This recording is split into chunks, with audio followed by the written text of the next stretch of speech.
मराठी शाळांमध्ये हिंदी सक्तीचे करण्याचा निर्णय महाराष्ट्र सरकारने जाहीर केला आहे।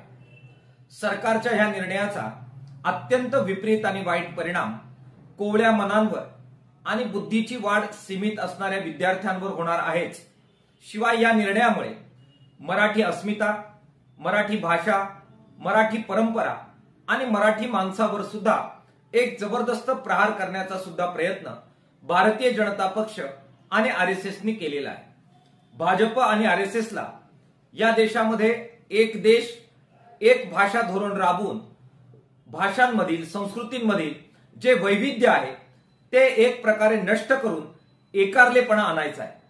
त्यांचा हा अजेंडा रेटण्याचा प्रयत्न म्हणूनच हिंदी सक्तीची करण्याचा निर्णय महाराष्ट्राच्या भाजप सरकारने घेतलेला आहे। मार्क्सवादी कम्युनिस्ट पक्षाच्या वतीने सरकारच्या या निर्णयाचा आम्ही धिक्कार करतो आहोत।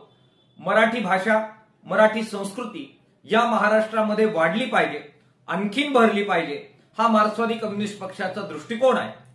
जनतेच्या भावना आणि एकंदरीतच राजकारण समजून घेत भारतीय जनता पक्ष आणि सरकारने त्यांचा हा निर्णय मागे घ्यावा आणि हिंदी सक्तीचे करण्याच्या निर्णयाचा तातडीने पुनर्विचार करून आपला हा निर्णय आम्ही मागे घेतो आहोत असं त्यांनी जाहीर करावं।